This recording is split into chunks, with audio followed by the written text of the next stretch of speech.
सोचिए, क्या कभी ऐसा हो सकता है कि किसी की जान बचाने के लिए कानून तोड़ना पड़े और वो सही भी हो? सुनने में थोड़ा अजीब लगता है ना? पर आज हम एक ऐसे ही कानूनी सिद्धांत की बात करने वाले हैं जहां नुकसान पहुंचाना भी कुछ खास हालातों में अपराध नहीं माना जाता। चलिए एक सिचुएशन में चलते हैं। सोचिए कि एक भयानक आग फैल रही है। आपके सामने एक घर है और अगर उससे नहीं गिराया तो आग पूरे के पूरे मोहल्ले को अपनी चपेट में ले लेगी। अब फैसला आपके हाथ में है, एक घर की कुर्बानी या पूरे मोहल्ले की तबाही। क्या करेंगे?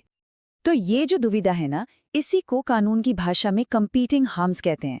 मतलब दो नुकसान आमने सामने हैं और आपको एक को चुनना ही पड़ेगा। सवाल ये उठता है कि क्या हमारा कानून इतना फ्लेक्सिबल है कि वो ऐसे मुश्किल फैसलों को समझ पाए? और अच्छी खबर ये है कि हाँ, बिल्कुल समझता है। हमारा कानून इतना कठोर नहीं है। वो ये मानता है कि जिंदगी हमेशा ब्लैक एंड व्हाइट नहीं होती। कुछ हालात ऐसे होते हैं जहां सही और गलत की सीधी लकीर खींचना नामुमकिन हो जाता है, और कानून इसके लिए एक रास्ता दिखाता है। तो फिर वो रास्ता है क्या? कानून आखिर कहता क्या है ऐसी सिचुएशन में? इसका जवाब हमें मिलता है भारतीय न्याय संहिता यानी बीएनएस की धारा 19 में।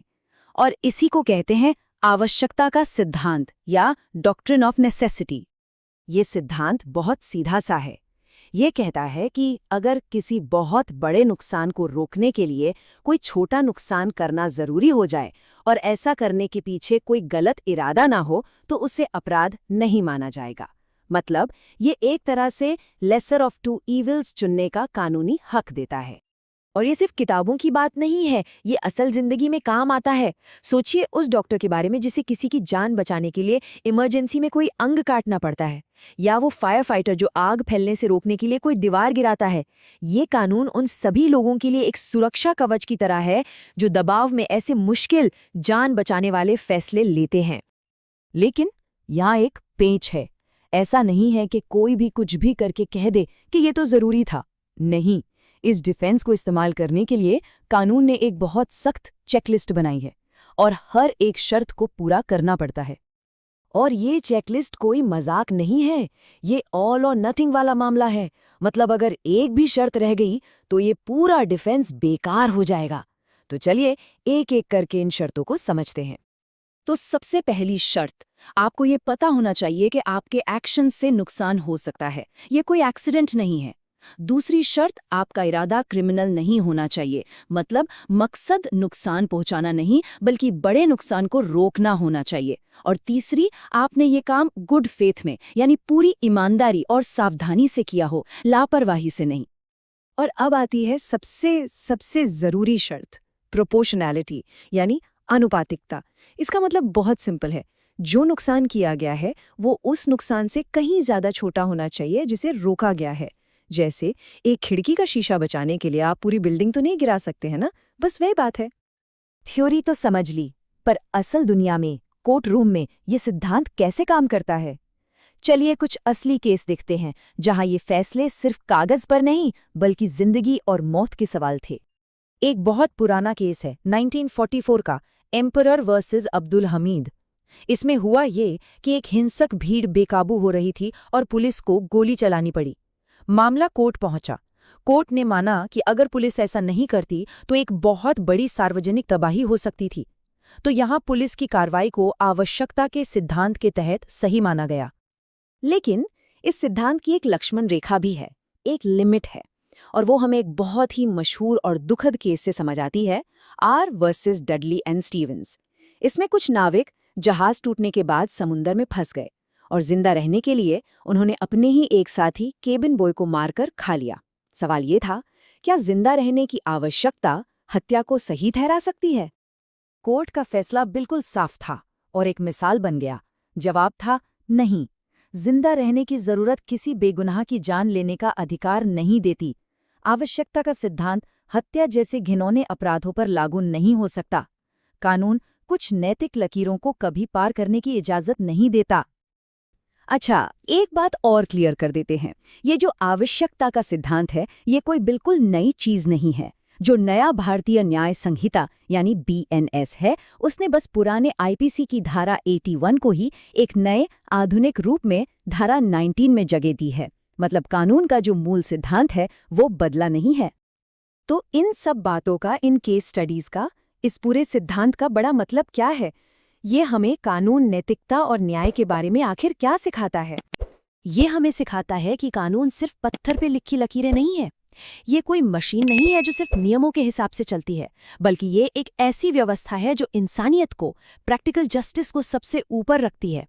ये मानती है कि असल जिंदगी थ्योरी की किताबों से कहीं ज्यादा कॉम्प्लिकेटेड होती है।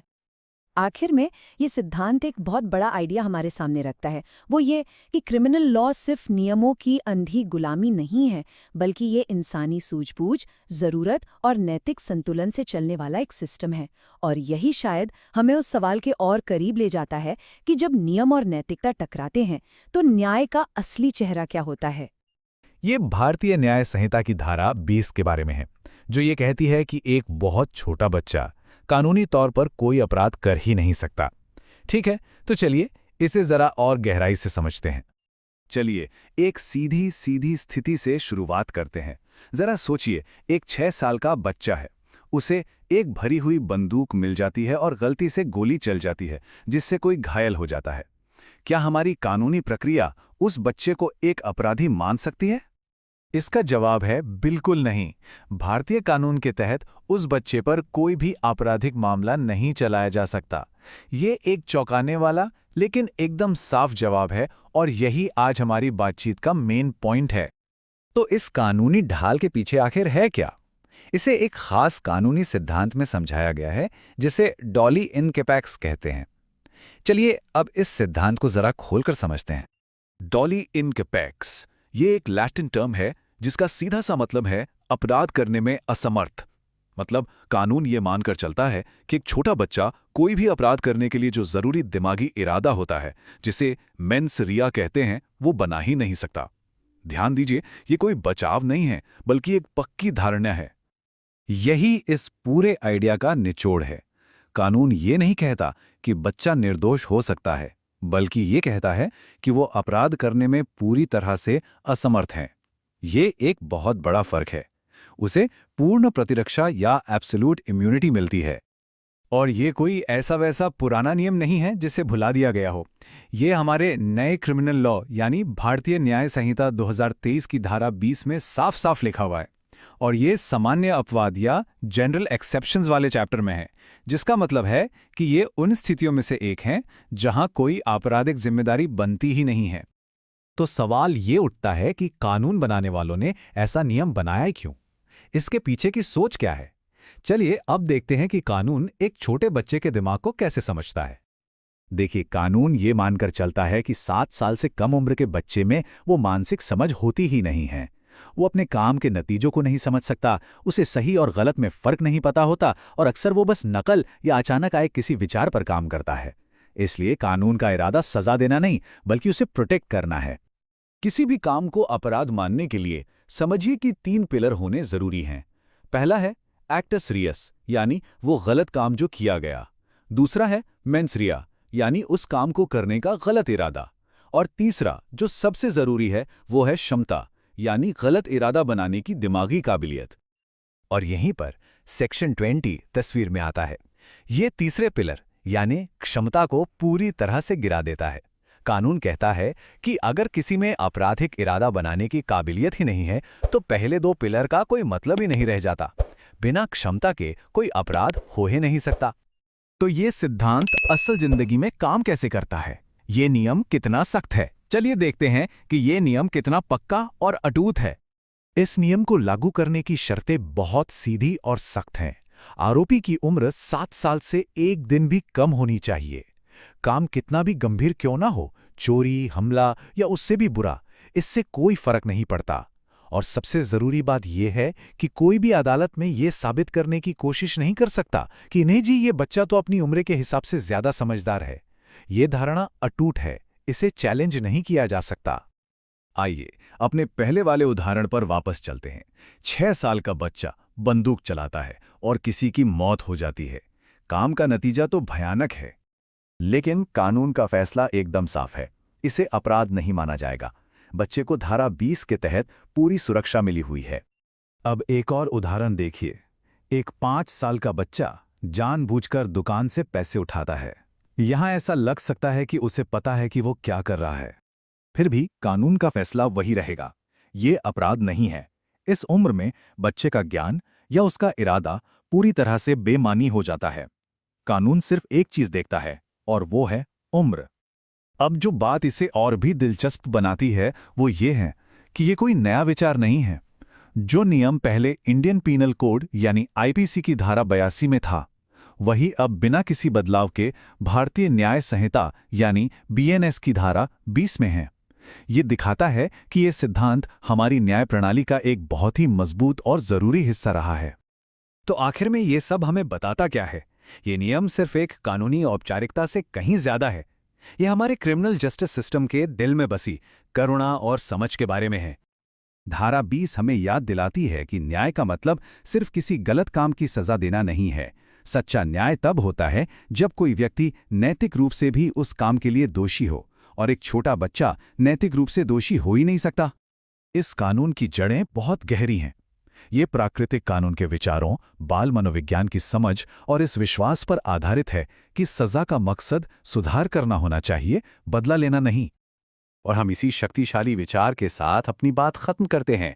धारा 20 ये पक्का करती है कि हमारा कानून अत्याचार या क्रूरता का जरिया न बने। ये इस सिद्धांत को बनाए रखता है कि आपराधिक न्याय को नैतिक क्षमता से शुरू होना चाहिए, न कि सिर्फ किसी शारीरिक काम से। ये एक याद दिलाने जैसा है कि सबसे विकसित कानूनी प्रणालियां वही होती हैं जो अपनी सबसे कमजोर आबादी की रक्षा करती हैं। सोचिए, अगर कोई बच्चा कोई जुर्म कर दे तो हमारा कानून उसे कैसे देखता है? तो चलिए सीधे पॉइंट पर आते हैं। मान लीजिए एक 10 साल का बच्चा है और उस पर कोई क्राइम करने का इल्जाम है। अब सवाल ये है कि क्या उसे एक बड़े की तरह ही जिम्मेदार मानना चाहिए? देखिए, ये सवाल सिर्फ इमोशनल नहीं है, ये एक बहुत बड़ा लीगल सवाल भी है। तो इस मुश्किल सवाल का जवाब, हमारा कानून इसका जवाब सीधे सीधे हाँ या ना में नहीं देता, बल्कि इसके लिए एक पूरा सिस्टम बना हुआ है जो बच्चे की उम्र और उसकी समझ पर डिपेंड करता है। चलिए देखते हैं ये सिस्टम है क्या। सबसे पहली बात तो ये समझनी होगी कि क्रिमिनल लॉ बच्चों के मामले में किसी ऑन ऑफ स्विच की तरह काम नहीं करता। ऐसा नहीं है कि आज बच्चा जिम्मेदार नहीं है और कल अचानक से हो गया। नहीं, ये एक ग्रेजुअल प्रोसेस है जो उम्र और मैच्योरिटी के साथ बदलता है। तो कानून ने ना इस जिम्मेदारी को मोटे तौर पर 3 लेवल पर बांटा है। पहला, 60 साल से कम के बच्चे, इन्हें मिलती है पूरी छूट, मतलब कानून की नज़र में वो कोई अपराध कर ही नहीं सकते। फिर आते हैं 12 साल से ऊपर वाले, जिन्हें पूरी तरह से जिम्मेदार माना जाता है, और इन दोनों के बीच में फंसता है वो ग्रे एरिया, 7 से 12 साल की उम्र का। और यहीं पर मामला इंटरेस्टिंग हो जाता है। और यही जो 7 से 12 साल वाला दायरा है ना, ये सबसे ज़्यादा कॉम्प्लिकेटेड है, और आज हम इसी पर फोकस करने वाले हैं। आप इसे एक पुल की तरह समझ सकते हैं। एक तरफ है पूरी तरह मासूमियत और दूसरी तरफ पूरी जिम्मेदारी। ये पुल उन दोनों को जोड़ता है, और यहाँ कानून सिर्फ उम्र नहीं, बच्चे की समझ को भी तौलता है। तो सवाल ये है कि इस ग्रे जोन को हमारा लॉ हैंडल कैसे करता है? इसके लिए एक बहुत ही खास लीगल प्रिंसिपल है। चलिए उसके बारे में जानते हैं। इस प्रिंसिपल का नाम है डोली इनकपैक्स। ये एक लैटिन टर्म है जिसका मोटा-मोटा मतलब होता है गलत काम करने में असमर्थ। मतलब कानून पहले से ये मानकर चलता है कि इस उम्र का बच्चा इतना मैच्योर नहीं होता कि वो कोई क्रिमिनल इंटेंशन यानी गलत इरादा बना सके। ये कानून का एक बेसिक रूल है, लेकिन इसमें एक लेकिन है। गौर कीजिए, यहाँ क्या लिखा है? जब तक कि प्रोसिक्यूशन ये साबित ना कर दे कि बच्चे की समझ काफी है। इसका क्या मतलब हुआ? इसका मतलब ये हुआ कि ये कोई पत्थर की लकीर नहीं है। तो आसान शब्दों में कहें तो कानून की जो डिफ़ॉल्ट सेटिंग है वो ये है कि बच्चा नॉट गिल्टी है। ये एक तरह का प्रोटेक्शन है, एक सुरक्षा कवच। पर इस कवच को तोड़ा जा सकता है अगर मजबूत सबूत हों। तो फिर अगला सवाल यही आता है कि कोर्ट में इस बात को चैलेंज कैसे किया जाता है? कोई जज ये कैसे तय करता है कि बच्चा समझदार था या नहीं? और ये बहुत ही क्रूशल सवाल है, क्योंकि जज सिर्फ बच्चे का बर्थ सर्टिफिकेट देखकर फैसला नहीं दे सकते, राइट? उन्हें एक तरह से बच्चे के दिमाग में झांकना होता है। ये समझने की कोशिश करनी होती है कि क्राइम के वक्त वो असल में सोच क्या रहा था। तो कोर्ट कई चीजें देखती है। मिसाल के तौर पर, क्या बच्चे ने क्राइम के लिए कोई प्लानिंग की थी? क्या उसने बाद में कुछ छिपाने की कोशिश की, सबूत मिटाने की कोशिश की? और सबसे जरूरी सवाल, क्या उससे ये पता भी था कि जो वो कर रहा है वो असल में गलत है या गैर कानूनी है? लेकिन पॉइंट ये है कि इन सारे सवालों के जवाब ढूंढने की जिम्मेदारी वो पूरी की पूरी किसी एक साइड पर होती है, और वो साइड है प्रोसिक्यूशन। जी हाँ, बच्चे या उसकी फैमिली को ये साबित नहीं करना है कि वो नासमझ था। उल्टा सरकारी वकील को ये साबित करना पड़ता है कि बच्चा सब कुछ समझता था। और सिर्फ साबित नहीं करना, बल्कि बियॉन्ड रीजनेबल डाउट साबित करना होता है। मतलब कोई गुंजाइश ही ना बचे शक की। तो अब सवाल आता है कि ये कानून इतना जरूरी क्यों है? आखिर इसके पीछे की सोच क्या है, फिलॉसफी क्या है, और हमारे समाज के लिए ये क्यों मैटर करता है? देखिए, ये कोई नई नवेली चीज नहीं है। ये जो प्रिंसिपल है, ये हमारे पुराने कानून यानी आईपीसी में भी था, और अब जो नया भारतीय न्याय संहिता बीएनएस आया है, उसमें भी इसे जस का तस रखा गया है। और ये अपने आप में बताता है कि ये कितना फंडामेंटल है। जरा सोचिए, अगर ये कानून न होता तो क्या होता? बच्चों पर बड़ों की तरह केस चलते, उन्हें जेल भेजा जाता और उनका पूरा फ्यूचर खत्म हो जाता। लेकिन इस कानून की वजह से हमारा जस्टिस सिस्टम बच्चे को एक बच्चे की तरह देखता है। वो सजा से ज्यादा सुधार पर, रिफॉर्म पर फोकस करता है। तो कुल मिलाकर बात यह है कि एक मैच्योर लीगल सिस्टम मानता है कि असली गुनाह के लिए सिर्फ एक्शन काफी नहीं है, एक्शन के पीछे की समझ यानी कैपेबिलिटी भी जरूरी है। क्या वो इंसान सही गलत समझने के काबिल भी था या नहीं? क्या शानदार बात है ये! सजा सिर्फ काम के लिए नहीं, बल्कि उस काम के पीछे की समझ के लिए दी जाती है। बस यही एक सभ्य और समझदार जस्टिस सिस्टम की पहचान है। कभी सोचा है कि अगर कोई ऐसा काम कर दे जिसके बारे में उसे पता ही नहीं कि वो गलत है, तो क्या कानून उसे सजा देगा? आज हम भारत के नए क्रिमिनल लॉ में इसी पेचीदा सवाल की तह तक जाएंगे और समझेंगे कि लीगल इंसैनिटी यानी कानूनी पागलपन का बचाव आखिर है क्या। तो सवाल ये है कि क्या हर नुकसान पहुंचाने वाले काम की सजा मिलनी ही चाहिए, भले ही उसे करने वाला ये समझने की हालत में ही न हो कि वो क्या कर रहा है? यही वो मुश्किल सवाल है जो आज हमारी चर्चा का केंद्र है। देखिए, इस सवाल का जवाब क्रिमिनल जस्टिस के एक बहुत ही बेसिक प्रिंसिपल में छिपा है। कानून किसी की मेडिकल कंडीशन, किसी की बीमारी को सजा नहीं देता। वो सजा देता है एक गलत इरादे से किए गए चुनाव को। और यही वो बारीक सी लाइन है जो एक अपराध को एक दुखद घटना से अलग करती है। तो सबसे पहले आइए समझते हैं कि क्रिमिनल रिस्पॉन्सिबिलिटी मतलब आपराधिक जिम्मेदारी होती क्या है। कानून कब ये मानता है कि कोई अपने किए गए काम के लिए जवाबदेह है? किसी भी क्राइम के दिल में एक लीगल कॉन्सेप्ट होता है जिसे कहते हैं मेंस रिया यानी दोषी मन। आसान भाषा में इसका मतलब है कुछ गलत करने का इरादा। अगर कोई चोरी करता है तो कानून मानता है कि उसने ऐसा करने का फैसला किया, उसने एक चुनाव किया। पर सोचिए, अगर किसी के मन में ये इरादा बनाने की क्षमता ही न हो तो क्या तब भी उसे दोषी माना जा सकता है? कानून का जवाब है नहीं। और इसीलिए कानून कुछ जनरल एक्सेप्शंस यानी सामान्य अपवाद बनाता है। जैसे कि बहुत छोटे बच्चों को अपराधी नहीं माना जाता है ना, ठीक उसी तरह उन लोगों को भी इस दायरे से बाहर रखा जाता है जो मानसिक रूप से इतने अक्षम हैं कि सही और गलत का फर्क ही नहीं कर सकते। और यहीं पर भारतीय न्याय संहिता यानी बीएनएस का सेक्शन 22 पिक्चर में आता है।